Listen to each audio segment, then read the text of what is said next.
Assalomu alaykum Sharq Turkistonlik aziz qarindoshlar. Dunyo Uyg'ur qurultiyi televiziyasining haftalik xabarlar programmasiga xush keldinglar.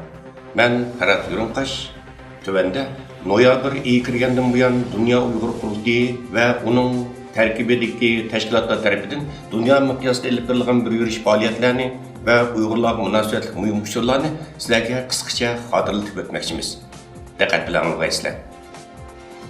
Dünya Uyg'ur qurultiyining raisi Dolqun Aysa kişilik huquq qo'llovchilarning dunyo uchrashish yig'inida Uyg'urlar masalasini anlatdi. Dolqun Aysa 29 oktyabrdan e'tiboran Fransiya ziyoratini boshlagan bo'lib, bu 3 kunlik ziyorat asnosida taklifga binoan Parijga chaqirilgan kişilik huquq qo'llovchilarining dunyoviy uchrashish nomli xalqaro yig'inga qatnashib, Uyg'urlar masalasini, jumladan Uyg'ur diyoridagi jazo lagerlari masalasini anlatdi. Angliyada nashr qilingan nopozli gazetlardan muhofizatchi gazeti 1 noyabr kuni maxsus tahririyat maqolasi e'lon qilib, Xitoy hukumatining Uyg'ur elida qurgan yig'ilish lagerlarini tanqid qildi. Shundaqli xalqaro jamiyatni buning qarta harakatga o'tishga chaqirdi. Kanadaning Yer shari va Pochta gazeti 1 noyabr kuni Uyg'urlar haqida xabar e'lon qilib, chet eldagi Uyg'urlarning Xitoy lagerlarida g'oyib bo'lgan urug' tuqqan do'st yaralariga orqa turg'izayotganligini bildirdi. Xalqaro kişilik huquq tashkilotlari orqa-orqadan bayonot e'lon qilib, Xitoyning BDT'da Uyg'ur rayonidagi yig'ilish lagerlarining haqiqiy ahvolini oshkorlashini talab qildi. Xalqaro kechirim tashkiloti 2 noyabr kuni e'lon qilgan bayonotida Xitoy hukumatining 1 milliondek Uyg'ur musulmonni tutqun qilib yig'ilish lagerlariga qamash voqeasining haqiqatini oshkorlashi kerakligini bildirgan. Amerikadagi Xitoy kişilik huquq qo'llovchilar tashkilotining tadqiqotchisi Fransiz Angliyaning muhofizatchi gazetida maqola e'lon qilib, Xitoyning Uyg'ur avtonom rayonida etnik tozalash ilib berayotganligi, uning kishilik huquq dafsandichilaklarini javobgarlikka tortishning vaqti kelganligini bayon qildi. Kishilik huquqni kuzash tashkiloti 5 noyabr bayonot e'lon qilib, BDTga a'zo davlatlarning Xitoyga lagerlar va boshqa kishilik huquq dafsandichilaklari haqida besim ishlatishi kerakligini bildirdi. Chet eldagi kishilik huquq faoliyatchilari va Uyg'ur tashkilotlari uzundan buyon kutib kelgan BDTdagi Xitoyning kishilik huquq vaziyatiga qarab chiqish yig'ini 6 noyabr kuni ochildi. Yig'inda G'arbdagi Amerika, Angliya, Avstraliya qatorli demokratik davlatlarning 24 hukumat Uyg'ur va Tibetning hozirgi vaziyatini tilga olgan bo'lib, buning ichida oz deganda 14 davlat lager masalasini o'tirib qo'ygan. 6 noyabr kuni BDT'da Xitoyning kishilik huquq vaziyati umumyuzlik ko'zdan kechirilayotgan soatlarda Istanbulda Xitoyning Uyg'urlarga qaratgan bostirish siyosatlariga qarshi keng ko'lamli norozilik namoyishi o'tkazildi. Mazkur namoyishni Turkiyadagi Sharq Turkiston tashkilotlar birligi, Inson haqlari va adolat harakati tashkiloti va erkin tushuncha haqlari jamiyat qatorliq tashkilotlar birlikda uyushtirdi. Namoyishga Istanbulda yashayotgan Uyg'urlar va Türk kişilik huquq faoliyatchilaridan bo'lib, necha ming kishi qatnashdi. Xitoy hukumatining inson haqlari xizmatini bağlash maqsadida 6 noyabr kuni BDTning Jenevadagi shtabida o'tkazilgan cho'ng yig'in jarayonida dunyoning har qaysi joylaridan to'plangan Uyg'urlar norozilik namoyishi tashkillab, Xitoy hukumatini qattiq aytildi. Dunyodagi 20 dan ortiq davlatdan kelib to'plangan minglagan namoyishchi oy yulduzli ko'k bayroqni ko'targanicha BDT binosi oldida namoyish qilib, Xitoy hukumatini qirg'inchilikni to'xtatishga, lagerlarni darhol bekor qilishga, qo'lga olingan barliq begunoh Uyg'urlarni shartsiz qo'yib etishga chaqirdi. Germaniyaning Berlin shahridagi Humboldt universitetida 6 noyabr kuni Uyg'urlar haqida doklad bir yig'in o'tkazilib, mutaxassislar va faoliyatchilar Xitoyning bir yo'l bir balvoq planida Uyg'urlarning kishilik huquq masalasi degan temada doklad berdi. Humboldt universitetida o'tkazilgan bu yig'inni xalqaro kechirim tashkiloti bilan Ilon to'pni qo'llash guruhi tashkillagan. Kişilik huquqni kuzash tashkiloti Xitoy bilimining direktori Sofi Richardson xonim musulmon davlatlar nima uchun Uyg'ur musulmonlarini qo'g'damaydi temasida bir parcha maqola e'lon qildi. Mazkur maqola 9 noyabr kişilik huquqni kuzash tashkilotining turbetiga bisilgan. Maqolada Xitoyning yig'in mezgilida Uyg'ur diyorini intayin go'zal, tinch ham bexatar joy deb tasvirlashi soxtbazlik deb ayblangan. 11 ayının 7 günü Germaniyanın München şehrinde Dünya Uygur Kurultayı İcra Komitesi'nin 2. nöbetlik kengaytilgan yig'ini o'tkazildi. Yig'inga Yevropa, Osiyo, Amerika, Avstraliyadan iborat 4 qit'adagi 22 davlatdan kelgan 40 nafar Uyg'ur siyosiy faoliyatchi qatnashdi. 11 ayının 8 günü Germaniyanın München şehrinde Sharq Turkiston Milliy Kengashi yig'ini haybatli marosim bilan boshlandi. 8 noyabr München Kristal mehmonxonasining yig'in zalida Dünya Uygur Kurultayı tarafından chaqirilgan Sharq Turkiston Milliy Kengashining ochilish marosimi Istiqlol marshi bilan boshlandi. Yig'inga 23 davlatdan kelgan 250 dan ortiq Uyg'ur siyosiy faoliyatchi qatnashdi. Chet ellik diplomatlar, parlament a'zolari, xalqaro kishilik huquq tashkilotlarining rahbarlari hamda har qaysi davlatlarning siyosiy arboblari bu qitimliq Milliy Kengashning ochilish marosimiga qatnashib, nutqlar so'zildi. 3 kun davom qilgan yig'in jarayonida Uyg'ur olimlari, siyosiy faoliyatchilar, tadqiqotchilar, diniy olimlar va tashkilot rahbarlari Uyg'ur davosini taraqqiy qildirishning chora-tadbirlari haqida 30 qoidadan ortiq maqsadlar taqdim qildi. 11 ayının 8 günü Germaniyanın München şehrinde Sharq Turkiston Milliy Kengashi yig'iniga parallel holda Dünya Uyg'ur yoshlari uchrashuvi nomida maxsus ilmiy muhokama yig'ini o'tkazildi. 3 kun davom qilgan bu navbatdagi yoshlar yig'iniga 18 davlatdan kelgan 60 dan ortiq Uyg'ur yoshlar vakili qatnashdi. Bu faoliyat yoshlarga Uyg'urlarning tarixi, xalqaro vaziyat va Uyg'urlarning hozirgi vaziyati to'g'risida leksiyalar o'rnashtirilgandan boshqa peshqadam inqilobchilar bilan yangi avlod inqilobchilar o'rtasidagi hamkorlashishni kuchaytirish maqsad qilingan avlodlar dialogi nomida uchrashuv uyushtirildi. 8 noyabrdan e'tiboran 3 kun davomlashgan Milliy Kengash yig'ini 10 noyabr kuni Sharq Turkiston Milliy Kengashining o'rtaq xitobnomasini e'lon qilish bilan oxirlashdi. Yig'inning yepilish marosimi bulatla ikki Cumhuriyetni xotirlash faoliyati hamda Istiqlol marshi mukofotini tarqatish marosimi bo'lib o'tdi. Uyg'ur hapsi deb nom berilgan bu haftalik yig'in ma'lum ma'nodan Dünya Uyg'ur Kurultayı bilan muhojiratdagi milliy harakat safida belgilik ta'siri bo'lgan Sharq Turkiston Ma'rif va hamkorlik jamiyati, Sharq Turkiston ulamolar birligi, Uyg'ur akademiyasi hamda dunyoning joy-joylaridagi 30 dan ortiq yerlik tashkilot vakillari bir arada kelgan, ittifoq tuzgan, shundaqla bir safda kurash qilishga ahdlashgan bir yig'in bo'lib qoldi. Avstraliya Tashqi ishlar ministri Marisa Payne 8 noyabr kuni Beijingga berib, Xitoy hukumat xodimlari bilan xizmat suhbatida bo'lish arafasida Uyg'urlar diyoridagi 1 milliondan ortiq Uyg'ur qamalgan zo'r ko'lamli lagerlar to'rining o'zini izchil bayron qilib kelayotganligini, shu sababdan o'zining bu qatimki ziyorat jarayonida Xitoy rahbarlaridan mushu ishni surishti qilmoqchi bo'layotganligini bildirgan edi. Marisa Payne xonim 8 noyabr kuni Xitoy Tashqi ishlar ministri Wang Yi bilan o'tkazgan rasmiy uchrashishda Uyg'ur elidagi lagerlar haqida Avstraliyaning andishlarini o'tirib qo'ygan. Fransiya agentligining xabar qilishicha, uchrashishdan keyin ikki davlat tashqi ishlar ministrlari axborot e'lon qilish yig'ini ochgan. Shu maydonda Payne xonim uchiq qilib lagerlar masalasi to'g'ri Xitoy tashqi ishlar ministri Wang Yi bilan so'zlashganligini bildirgan. Biroq suhbatning tafsiloti ustida to'xtalmagan. Xalqaro tadqiqotlarda BDT kishilik huquq kengashining Xitoyning kishilik huquq vaziyatini qarorli ko'rib chiqish yig'ini qarta inkaslar kun sayin ko'payayotgan bir mezgilda diplomat to'rida Xitoy jazo lagerlari masalasida oq qorni qalaymagan qilyapti nomli bir muhokama maqolasi e'lon qilindi. Mazkur maqola diplomat to'rining 9 noyabrdagi soniga besilgan. Maqolada Xitoyning bu yillik kishilik huquq vaziyatini ko'rib chiqish yig'ini mezgilidagi lagerlar va Uyg'urlar masalasi haqida bergan guvohliklari tahlil qilingan. Germaniya hukumati va o'qituvchi partiyalar Germaniya parlamentida Xitoyning Uyg'ur diyoridagi Uyg'urlar qaratgan bostirish siyosatini to'xtatishga chaqirdi.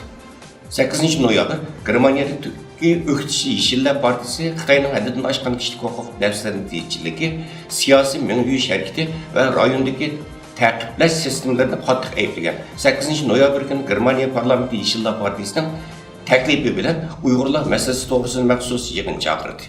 Parlamentning bu yig'iniga hokimiyatga ta'sir bo'lgan 7 partiyaning oldisi qatnashdi. Har bir partiyadan 2-3 kishi nutq so'zlab Uyg'urlar va jazo lagerlari masalasini o'tirib qo'ydi. Hamda jazo lagerlarini darhol taqashni ta'kidladi. Amerika Tashqi ishlar ministrligida ochilgan Amerika Xitoy savdo munosabati va xavfsizlik suhbatida Uyg'urlar masalasi alohida tilga olingan. Mazkur suhbat 9 noyabr kuni ochilgan bo'lib, suhbatga Amerika Tashqi ishlar ministri Mike Pompeo Davlat Mudofaa Ministri Jim Mattis va Xitoy Kompartiyasi Markaziy Komiteti tashqi ishlar ishxonasining mudiri Yang Jiechi, Davlat Mudofaa Ministri Wei Fengxilar qatnashgan. Suhbat ikki davlat amaldorlari o'tirisida diplomatiya va davlat xavfsizligi masalalari bo'yicha dialoglar ilib berilgan. 12 noyabr kuni Qozog'istonning Olma-ota shahrida o'tkazilgan Cumhuriyet bayramimizni qutlash marosimida Dünya Uyg'ur qurultiyining Qozog'istondagi alohida vakolatchisi Qahramon Xo'jambadi va Dünya Uyg'ur qurultiyi ijro komitetining muavin raisi Erkin Ahmad afandilar Germaniyada chaqirilgan Sharq Turkiston Milliy Kengashining ro'yini yetkazdi. Qozog'istonning har qaysi rayonlaridan yig'inga kelgan 300 nafardan ortiq olim, yozuvchi, shoir, adib va har soha jamoat arboblari Sharq Turkiston Milliy Kengashi tomonidan e'lon qilingan 10 moddalik xitobnomani qo'llab quvvatlaydiganligini va uning ro'yiga amal qiladiganligini bildirishdi. 14 noyabr kuni Washington shahridagi hashamatli mehmonxonalarning biri bo'lgan Villiard mehmonxonasi sarayida Amerikadagi kommunizm qurbonlari xotira fondining tashkillashi bilan o'tkazilgan maxsus yig'inda mana shu masalalar nuqtai muhokama qilindi. Bu qatimgi muhokamaga kommunizm qurbonlari xotira fondining eng oliy mukofoti bo'lgan Truman Reagan erkinlik medaliga erishgan Dünya Uyg'ur qurultiyining raisi Dolqun Aysa afandim alohida taklif bilan qatnashgan bo'lib, uning yig'inda Uyg'urlarning navbatdagi ichinchi vaziyat haqida bergan doklati yig'in qatnashchilarining kuchli diqqatini qo'zg'adi. Qurultay ijro komitetining raisi Ömer Qanat, Qurultay maslahatchisi Rishad Abbas va bir ovoz bir qadam harakati rahbari Ro'shan Abbas xonimlarmi yig'inda Dolqun Aysa afandimga hamroh bo'ldi. 14 noyabr kuni Qurultay raisi Dolqun Aysa, Qurultay maslahatchisi Rishad Abbas va bir ovoz bir qadam harakati rahbari Ro'shan Abbas xonimlar Amerika Erkin Osiyo radiosini ziyorat qildi. 15 noyabr kuni Qurultay raisi Dolqun Aysa, Qurultay ijro komiteti raisi Ömer Qanat, Qurultay maslahatchisi Rishad Abbas va bir ovoz bir qadam harakati rahbari Ro'shan Abbas xonimlar Amerika tashqi ishlar ministrligida yuqori darajadagi amaldorlar bilan Uyg'urlar masalasi haqida alohida suhbat olib bordi. 15 noyabr Amerikadagi Oqsoqlar universitetlaridan Katolik universiteti, Amerikan universiteti va Georgiy To'l universitetlarida o'tkazilgan Uyg'ur krizisi tahlika aslidagi bir millat nomli doklad taqdim qilish yig'inlarida Qurultay raisi Dolqun Aysa, ijro komiteti raisi Ömer Qanat, Qurultay Xitoy ishlar bilimining mas'uli Ilshad Hasan Ko'kbara, Qurultay maslahatchisi Rishad Abbas, Qurultayning bosh taftishi Abdukim Idris, Refa Uyg'ur bilim mas'uli Olim Setov, doktor Nuri Turkel, vatanparvar sabdoshlarimizdan Ro'shan Abbas va boshqa ko'plagan Uyg'urlar qatnashib, Sharq Turkistonning umumiy vaziyati to'g'risida dokladlar taqdim qildi. 15 noyabr Reuters agentligining Beijingda turishliq muxbirining oshkorlashicha, Kanada boshda bo'lib Germaniya, Angliya, Fransiya, Shvetsiya, Avstraliya, Gollandiya, Irlandiya, Shveysariya, Belgiya, Norvegiya, Estoniya, Finlandiya, Daniya qatorli 15 davlat hamda Yevropa ittifoqi Uyg'urlar va Uyg'ur diyoridagi jazo lagerlari masalasi bo'yicha birlashma maktub hozirlab Xitoyning tashqi ishlar ministrligi, jamoat xavfsizligi ministrligi va Xitoy Kompartiyasining xalqaro bo'limi qatorli o'rinlarga yo'llagan. Birlashma maktubda Xitoyning Uyg'urlar ustidan yurgizayotgan bostirishlarga qattiq norozilik bildirganligi bayon qilingan. 16 noyabr kuni Qirg'iziston Uyg'urlarining Cumhuriyetlik Abbiy tashkiloti ittifoq jamiyatining muavin raisi Ismoil Tayrov Qirg'izistondagi Uyg'ur jamoat nomidan 7567 nafar kishi imzo qo'ygan bir murojaatnomani Qirg'iziston turishliq Amerika elchixonasiga topshirdi. Qirg'izistondagi Uyg'ur jamoatchiligi nomidan tayyorlangan bu murojaatnomada oldi bilan butun dunyodagi jumladan Qirg'izistondagi Uyg'urlarning Amerika hukumatiga bo'lgan minnatdorligi bildirildi. Ondan Amerikaning Uyg'ur diyorida yuz berayotgan odatdan tashqari vaziyatga yaqindan diqqat qilayotganligi, turli usullar bilan Xitoy hukumatiga besim ishlatib, Xitoyning rayonda ilib berayotgan yuqori besimni siyosatlardan to'xtatishga, jazo lagerlaridagi millionlagan begunoh tutqunlarni qo'yib berishga chaqirganligi bir sanab o'tildi. Uyg'ur masalasining xalqaralashishiga ergashib, dunyoning muhim siyosiy markazlaridan biri bo'lgan Angliya poytaxti Londonda Uyg'urlar haqidagi faoliyatga kuchayishga boshladi. 16 noyabr kuni London shahar markazidagi Yunus Emre madaniyat markazida London Uyg'ur kechligi o'tkazildi. Xalqaro qalamkashlar Uyg'ur markazi bilan London Uyg'ur jamiyati birlikda uyushtirgan faoliyatga Londondagi ommaviy tashkilotlarning mas'ullari, yozuvchilar, jurnalistlar, o'quvchilar va Londondagi Uyg'urlardan bo'lib ko'p sonli kishi ishtirok qildi. London Uyg'ur kechiligida Uyg'ur diyoridan yangi qaytib kelgan ingliz jurnalistlarmi qatnashib, Uyg'ur diyorida ko'rganlarini anglatgan bo'lib, Uyg'ur diyoridagi jazo lagerlari masalasi mazkur kechilikning asosiy temasiga aylangan. Xitoy hukumati Uyg'ur elida 3 milliondan oshiq kishini lagerga qo'ygan, ular turli jismoniy va ruhiy besim ishlatayotganligi navbatda xalqarodagi dangliq axborotlarning muhim temasiga aylandi. 14 noyabr kuni Amerikadagi dangliq axborot organlaridan CNN televiziyasi bilan NPR radiosi orqa-arqadan Uyg'urlarning lagerlarga sunulayotganligi haqida maxsus programmalarni ishlab taqatdi. Bu xabarlarda RFA Uyg'ur bilim xodimlarining xizmati sababli ularning ota-ona va urug' tuqqanlaridan juda bo'lganligi muhim tema qilindi. 15 noyabr kuni Turkiya parlamentidagi 3-cho'ng partiya bo'lgan Millatchi Harakat partiyasining parlament a'zosi Olcay Kılavuz Efendi 650 nafar parlament a'zosi qatnashgan umumiy yig'inda so'z qilib, Turkiya tashqi ishlar ministrligini Uyg'urlarga ko'ngil bilishga chaqirish bilan birlikda Xitoyni Turkiya xalqlariga ilib berayotgan irqiy qirg'inchilikni darhol to'xtatishga chaqirdi.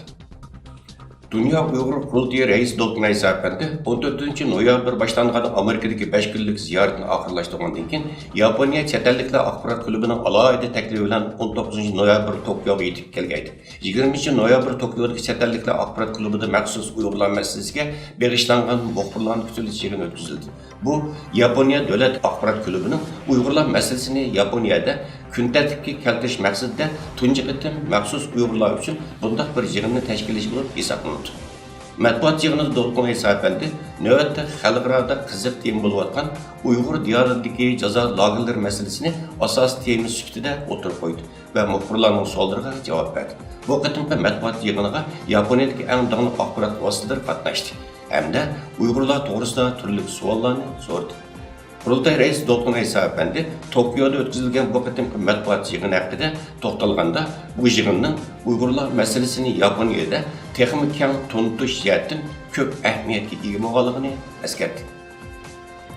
Uyg'ur kishilik huquq qurilishi Bangkok pochtasida bir parcha maqola e'lon qilib, Tayland hukumatining 2014-yildan buyon qamoqda turayotgan Uyg'urlarni qo'yib o'tishga chaqirdi. Uyg'ur musofirlar hurlikka erishish kerak sarlavhalik maqola Bangkok pochtasining 20 noyabr soniga yo'llangan. Mazkur maqola Uyg'ur kishilik huquq qurilishining direktori va Dunyo Uyg'ur Qurultiyi ijro komitetining raisi Umar Qanot Efendi tomonidan yozilgan. Bu maqolasida 2014-yildan boshlab Tayland hukumati tutqun qilgan, Xitoyga qaytarib o'tgan va shu jarayonda hayotidan ayrilgan Uyg'urlarning ahvolini tafsiliy bayon qilib chiqqan. Bu maqolasining boshlanmasida 2014-yildan beri Tayland ko'chmanlarni tutib turish o'rnida tutib turilgan 2018-yil avgustning tunji kuni shu yerda jon uzgan 27 yoshli Bilal ismli Uyg'ur yigitning voqeasini nuqtaliq tushuntirgan. Bundan boshqa 2015-yili Tayland hukumatining Birlashgan Davlatlar Tashkilotining og'ir jazo berishni cheklash ahdnomasiga xilof holda mecburi Xitoy qaytarib o'tgan 109 Uyg'urning voqeasini tilga olish orqali Tayland hukumatini qattiq ayblagan.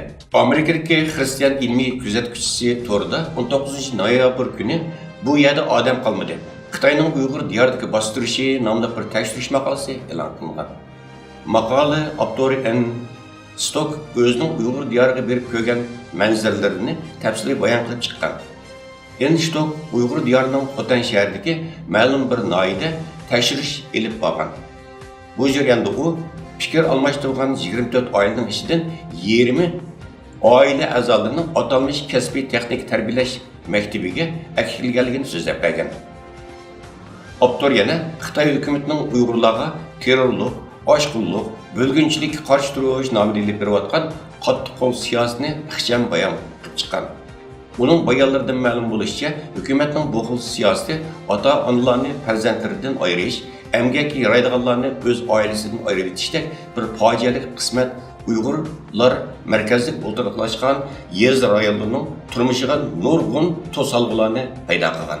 Aziz qarindoshlar, shuningdek bu qatimki haftalik xabarlar programmasi bir yerda oxirlashdi. Kelar qatimlik programmasi ko'rishaylik. Ko'rishishga omon bo'lib, xayr xo'sh.